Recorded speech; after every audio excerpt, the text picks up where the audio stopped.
Welcome to the Martin Bailey Photography Podcast. It's July 16, 2018, and this is episode 625.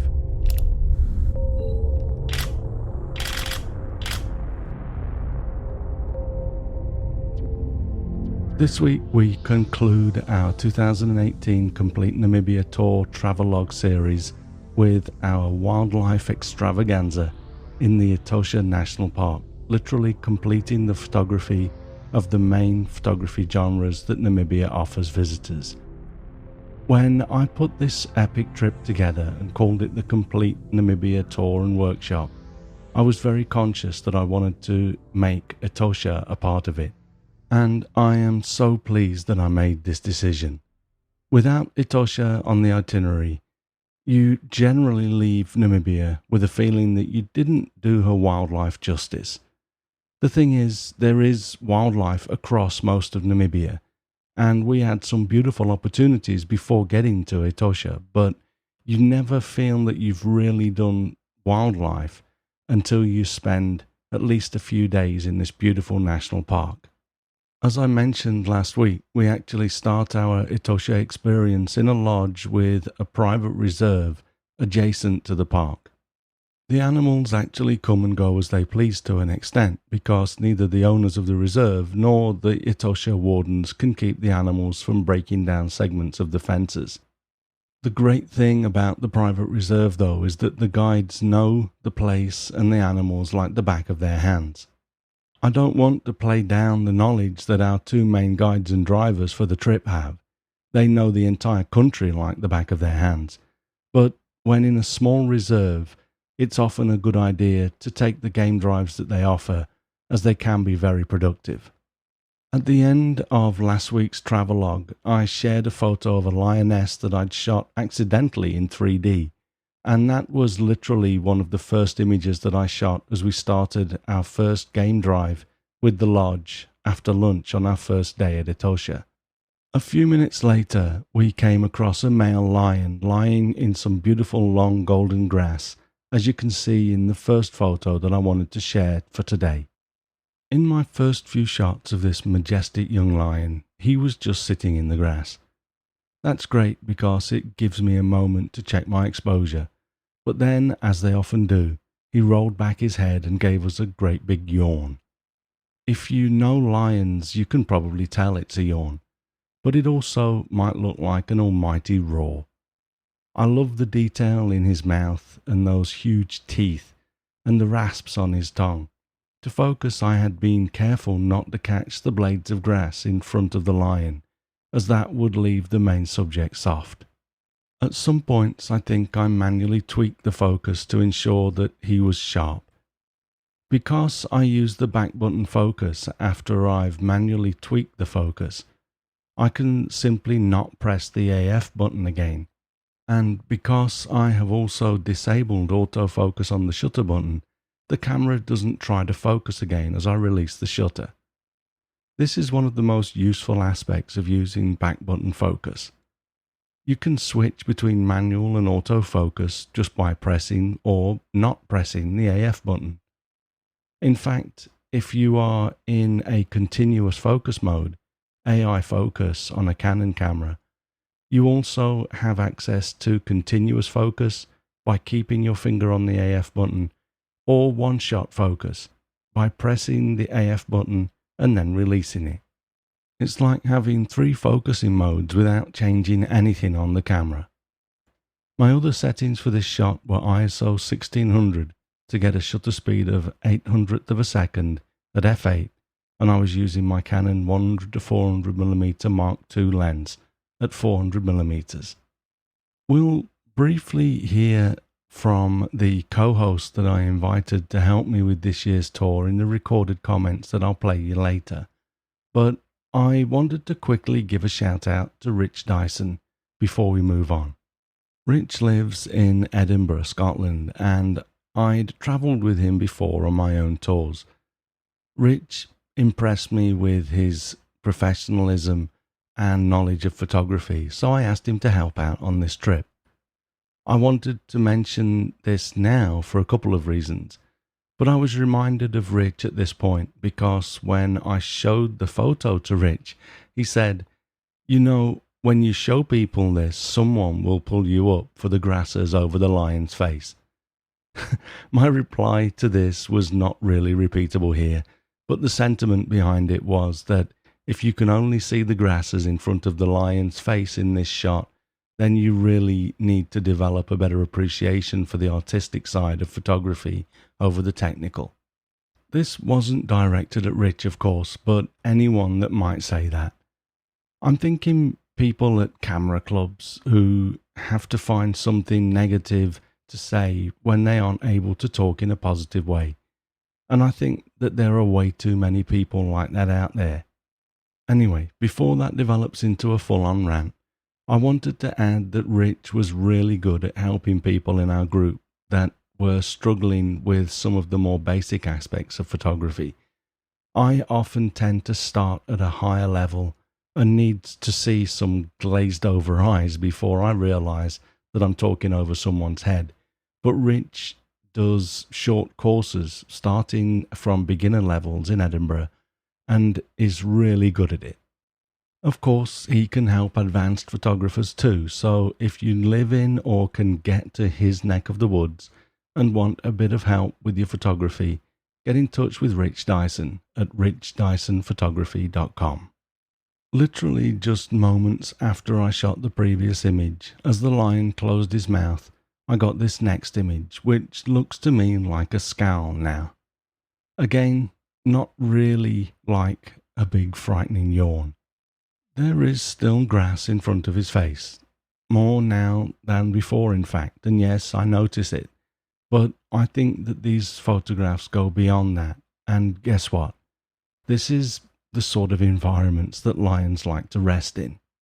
I don't usually post two images of the same subject, but I've been going back and forth between these two photos for the last few weeks, and I simply can't decide which one I prefer, so I decided to share both of them.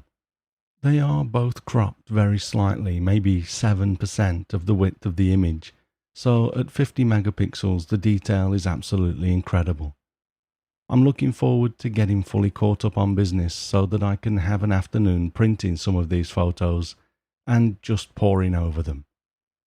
Having said that, I also now export my images at full size to the Apple Photos application, and because I have the 4K version of the Apple TV, I can view them at 55 inches on a 4K television as well, and they are really powerful images to see at that size, and with this amount of detail. My settings were, of course, the same as the previous photo. It was not even a full second later. The EXIF data shows them as being shot at exactly the same time. At this point, talking out loud as I prepare to record for this episode, I'm struggling to whittle down my final selection of images to talk about. I like to keep each episode to 10 photos, and I currently still have 14 in my selection, and that was a struggle. I could have easily done more episodes on the wildlife section of this trip alone, but I think we should move on next week, so there are some difficult decisions to make. What I'm going to say for now is that I will also be updating my Namibia portfolio, and will no doubt include some of the images that I have to cut from my selection here. So if you are interested in seeing the larger body of work, please check out my portfolio at mbp.ac/Namibia portfolio, all one word, or by following the portfolios link in the menu at martinbaileyphotography.com. So, still pained by the photo I've just deleted from my selection, let's take a look at some shots from a visit to a waterhole in Natosha on our second day there. I'm always amazed at the variety of species of animals that visit some of the waterholes in Natosha, but trying to show them all in a single photo often doesn't work for me. Although I like to show animals in their environment, especially when the environment is a beautiful landscape. When that isn't the case, or when there is too much noise, I prefer to get in close and show the subjects in more detail, with as few distractions as possible. When there are hundreds of zebra at a waterhole though, it can be somewhat difficult to decide exactly where to place the edges of your frame, as was the case with this next image. Although I've cropped this image on the top and bottom, making it a 16:9 aspect ratio, the side edges are exactly as I framed this in the camera to kind of make a point. I'm relatively happy with the framing of this image, especially on the left side, but I will probably clone out the bit of a nose poking into the frame just below the young zebra's head in the middle of the left edge. The right edge is more complicated, and although I considered cropping in to just after the nose of the head in the bottom right corner because I slightly cropped his eye, and there is another zebra just above him with only half a head, I found that the chaotic right edge looks better than the cleaner one that I created with the temporary crop that I tried. I guess that comes from the feeling that there is a continuation of the herd. My settings for this were ISO 800 for an 800th of a second shutter speed at f14 and a focal length of 400mm. At the same waterhole 30 minutes later, I shot this next image of two elephants bonding by rubbing their trunks together. Again, I went in tight on the composition to reduce the image to what I feel are its necessary elements. This means that I have some animals across the top of the frame that are cropped off, but I opened up my aperture to f9 to stop them from being too in focus. They still bother me a little bit, but the main subjects hold my attention enough for the blurred animals at the top of the frame to not be too much of an issue. I kind of like the zebra in the center of the frame, although it does fight for attention a little. I have gone back and forth on this and many of my images as to whether or not I would prefer to convert them to black and white. I think I preferred the zebra shot earlier in black and white, but this morning I went back to the colour version of this image, as I like the earthy warm tones. With landscape photography, I generally know when I shoot the image if I will convert it to black and white or not, but for me it's not so clear cut when it comes to wildlife. I generally have to convert it and then live with the black and white image for a while before I can fully decide. My settings for this image were ISO 800 for a 2000th of a second at f9 and a focal length of 400mm. I went to a 2000th of a second because the elephants were jumping around a fair bit and I didn't want them to be blurred. That afternoon, we went back out for a game drive with the guides from our lodge and were treated to some more amazing opportunities. They asked us what we'd like to see, so we requested white rhinoceros, as we knew there was some in their reserve. Sure enough, after an hour or so of driving around, we were presented with a group of 7 white rhinos. I got some shots of the entire group, but here is one of my favourite shots showing one of the rhino in great light, allowing us to see the amazing texture in its thick skin, and there's a second rhino looking in from behind the first. Also, as the bushes and trees in the foreground added a nice oval frame to the image, I added a vignette in Capture One Pro, darkening down the edges by almost 2 stops, and that helps to draw our eyes to these magnificent creatures. It is of course really nice to get to photograph rhinos that have not been dehorned in an attempt to prevent poaching. It turns out that dehorned rhinos still have half a horn that can be gouged out if you're an unscrupulous poacher, so that isn't as effective as they'd hoped anyway. It was a real treat to see these animals though in such numbers and with their young as well. My settings for this were ISO 1000 for a 1000th of a second at f10 and only 148mm, so you can tell how close we were to them. Another thing to note is that these animals are called white rhino based on a bit of a mistake, more than being related to their colour. The white is a misunderstanding of the word wide, which was used to describe the shape of their wide mouths. The white rhino is a grazer, which eats grass and other low foliage from the ground. You can see how wide and square-shaped their mouths are in this image.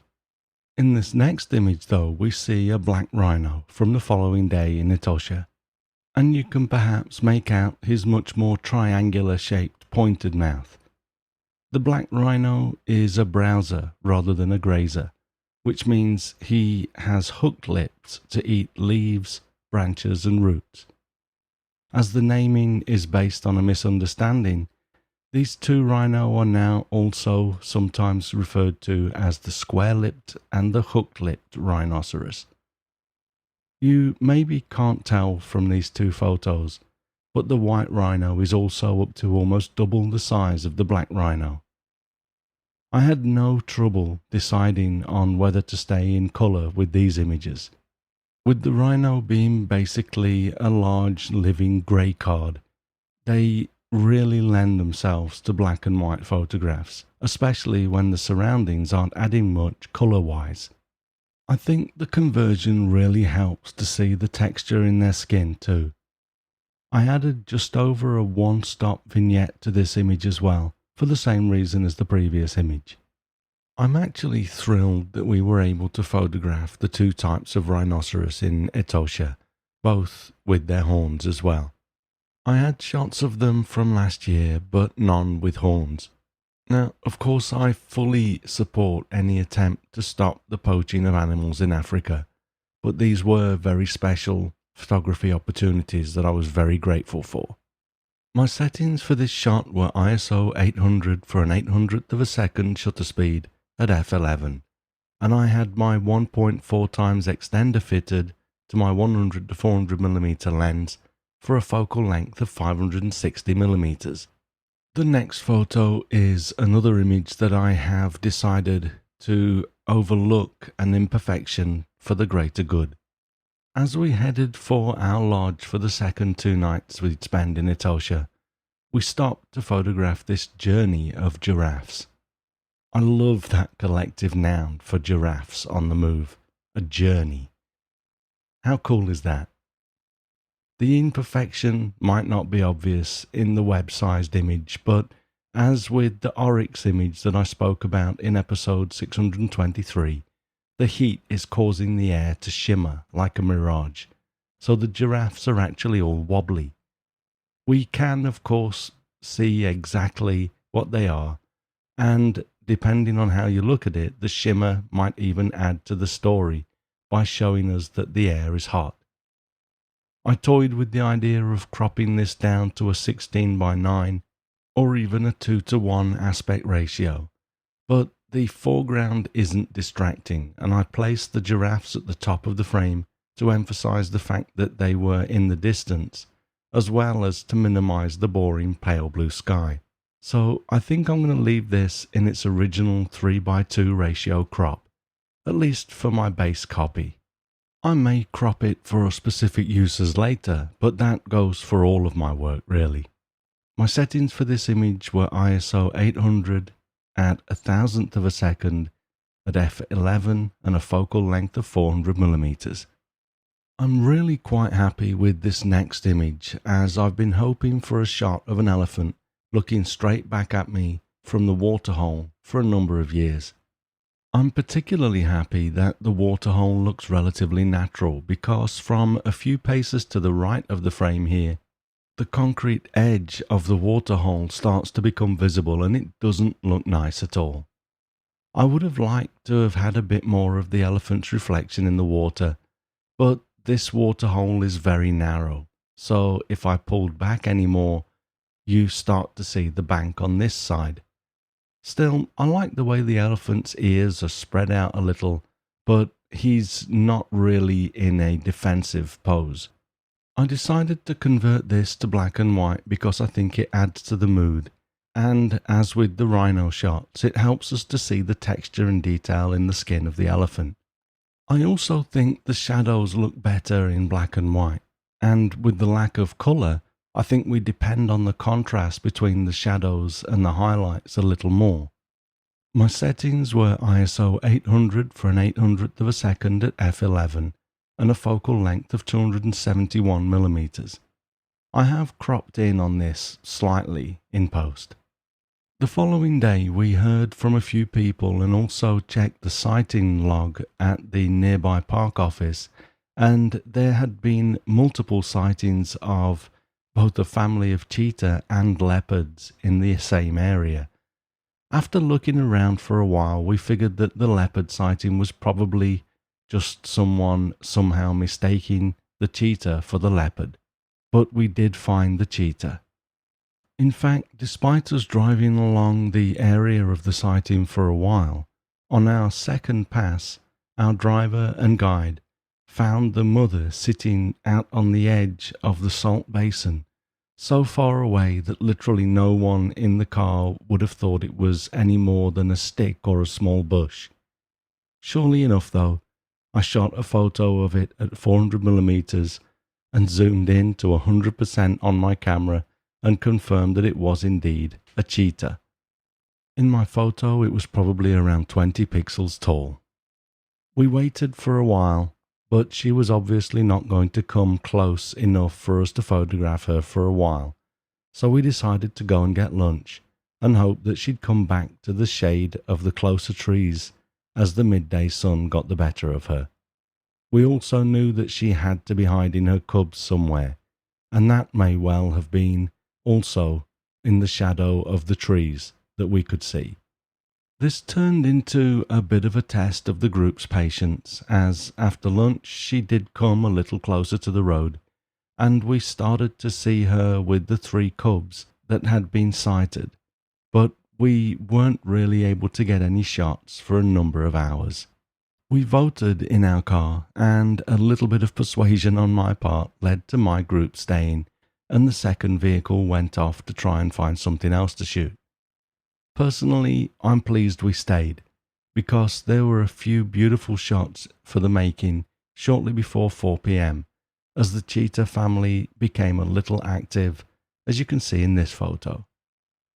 We can see the mother looking out vigilantly for any possible predators that might threaten her cubs, but also here we can see all 3 of the cubs up and about, with one of them catching some nice light on his face as he leans against the low bough of the tree.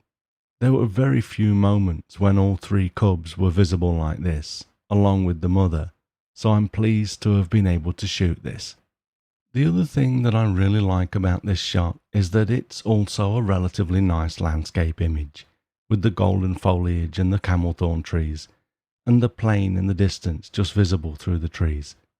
At 400mm there was also an element of luck, as this image is clear of the shimmer that we sometimes see from the heat, but a few of my other images of these cheetahs were a little bit wobbly from the heat, so I was really relieved to see that this one was fine.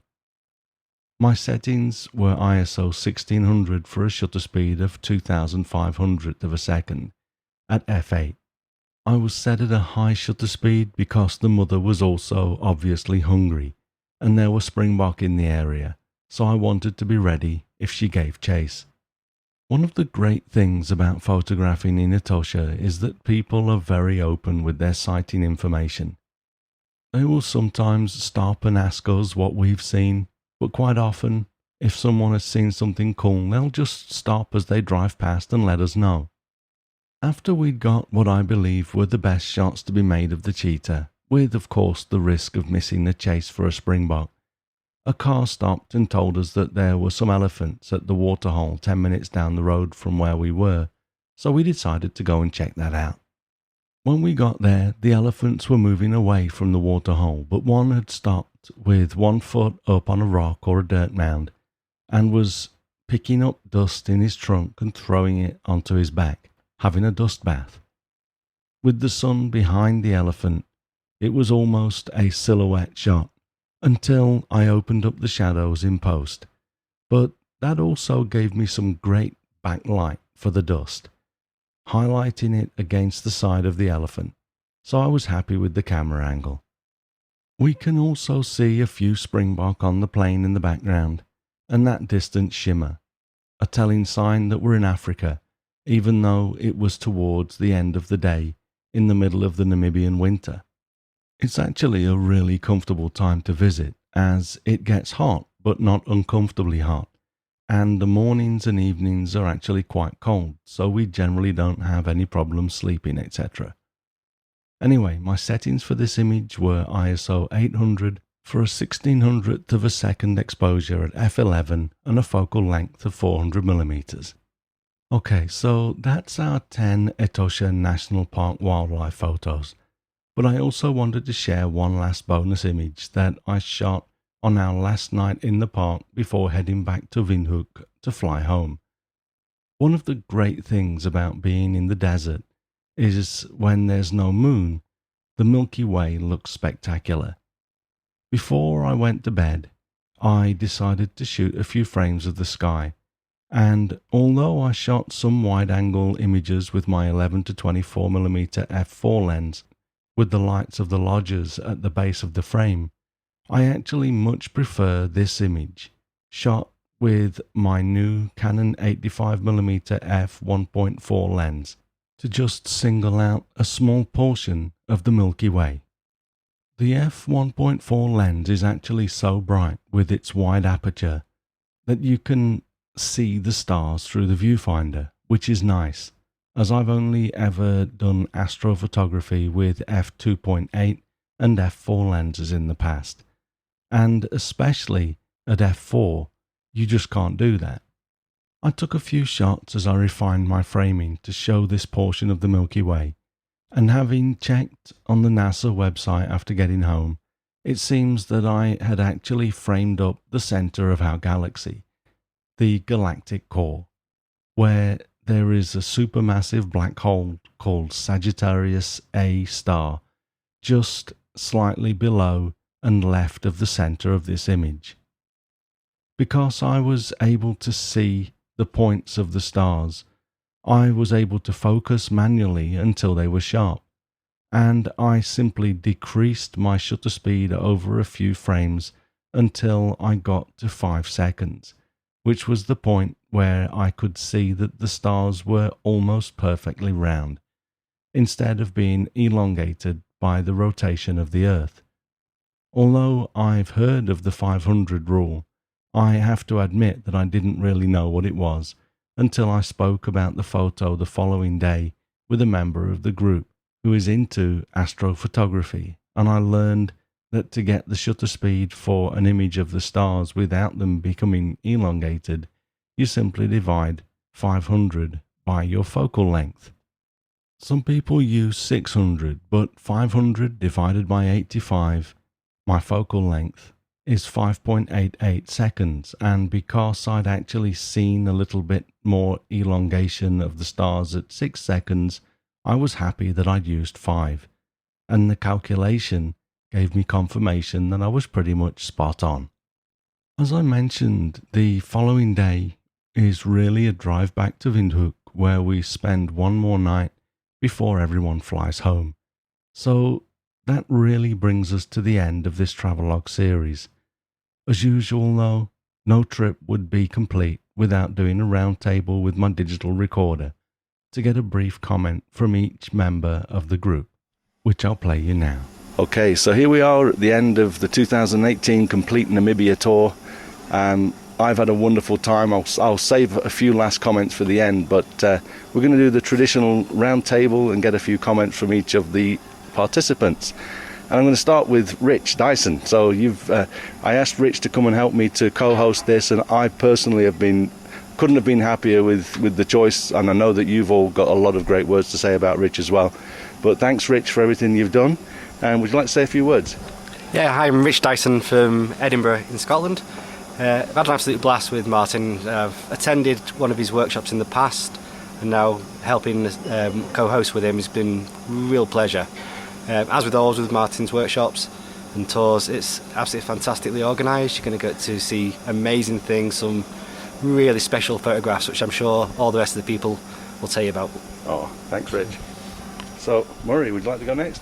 Hi, I'm Murray McCallum from British Columbia, Canada.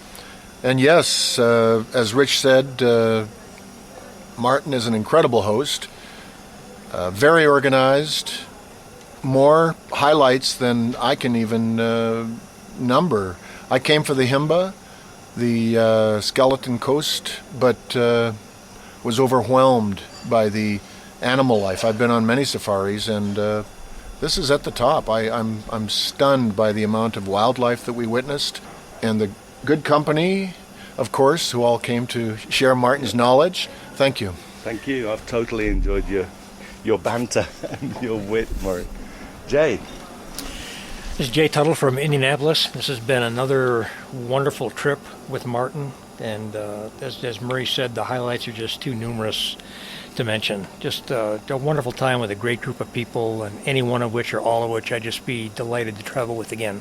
So I'm already looking forward to the next trip. Thank you. I'm looking forward to it too.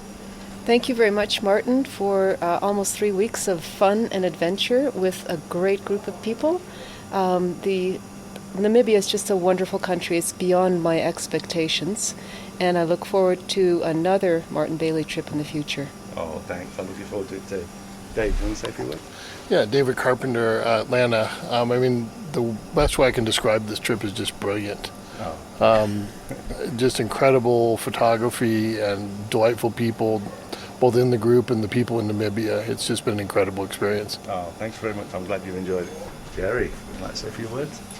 Hi, I'm Jerry from San Diego, California, and if you're thinking of going on a trip with Martin, please don't think twice. Sign up now. And he's the best. I learned more than I ever thought possible. Rich was most helpful, and the group was a lot of fun. We had a lovely, lovely time. Oh, thank you. Please enjoy it. So, Jan, do you want to say a few words? Sure. Jan Wagner, Seattle, Washington. I'm the Virgin photographer on the crew here, and wow, I got worked over pretty good by Martin and Rich and all the gang, and I learned so much. I'm leaving with so much knowledge. I'm going to be processing it for a long time, and I can't wait to do another tour with Martin. Oh, thanks. That's great. Let's go on to Bob. I knew Namibia would be a paradise for photographers, but Martin's itinerary was outstanding. I came for the Himbas, but I loved every part of it, and it was so diverse. The people of Namibia are wonderful. It's a much more progressive country than I thought. They're very concerned about ecology, and I can't thank you enough, Martin. Oh, no, thank you. So, Philip. Hello. Yeah, I'm Philip Long from the Gold Coast in Australia. I'm the real Virgin photographer on the trip. And I have to say that what I really appreciated was whenever I asked Martin a question or Rich a question, I always got a full answer. I was never fobbed off. I got great knowledge from them. And also, I think I gained from osmosis from the rest of the group. So I think I've sucked a little bit of their knowledge into me. So it was a great trip. And thanks, Martin and Rich. Thank you very much. Odile. Hello, I'm Odile from Australia. Thanks, Martin and Richie, for your great help and leadership. Definitely, you led us with a precision, military precision. It's been said before. Oh, did it? Yeah. Anyway, I loved every moment of it and learned a lot and enjoyed Namibia. And I was really amazed at the wildlife, the number of animals I have seen, and I really enjoyed the company of everyone. And especially I have to mention, I really love the laugh of Murray and everybody else's company and the lovely gentleman from Chapel Hill. Thanks, Martin. Okay, thank you. Can I sneak through here and we'll just talk with John? I think I'm the last to speak, and what to say that hasn't already been said. Let's see, Martin F. Bailey Tours. The theological implications alone are staggering. Thank you, Martin. Thank you very much, John. So, as I said, I'm just going to say a few last words to wrap up. I really have had an amazing time with this group. You've all been wonderful travel partners, and and I've learned things from you guys as well. We've all just sort of formed a wonderful unit here. It's a long way. We travel 4,200 odd kilometers on this trip. The complete Namibia tour. We literally do everything there is to do here. It's a lot of hard work. Thank you for getting up early some mornings. Thank you for getting the bit of cold weather on some mornings. And thanks for just everything you've done, and for being great sports. And I think we should give each other a quick round of applause.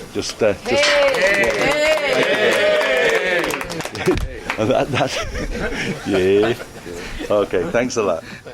As I mentioned at the start of this Travelogue series, this really was a great group, and it's lovely to hear their comments again now, just over 4 weeks after our tour finished. Of course, I'm fortunate to have been able to travel with hundreds of really nice people over the 11 years that I've been running my tours now. But it's not often that everyone gets along quite as well as this group did. It's not just me, but really everyone seemed to click beautifully, making it a pleasure to travel with these people. If you might be interested in joining the 2019 tour from June 2 to 18, please check out the tour page at mbp.ac/Namibia. It really is an amazing tour, so give it some thought, and I look forward to getting a chance to travel with you in this beautiful land. Thanks very much for listening today. If you enjoyed this podcast, please share a link with your friends. Subscribe in iTunes or your favorite podcast program to ensure uninterrupted delivery. If you have a moment to rate the podcast or leave us a review in iTunes, that helps to keep us relevant in the huge number of podcasts out there now. You can find me on Instagram, Facebook, Twitter and Google+, etc. And links to everything that I'm up to are at martinbaileyphotography.com, so do drop by and take a look. I'll be back next week with another episode, but in the meantime, you take care and have a great week, whatever you're doing. Bye-bye.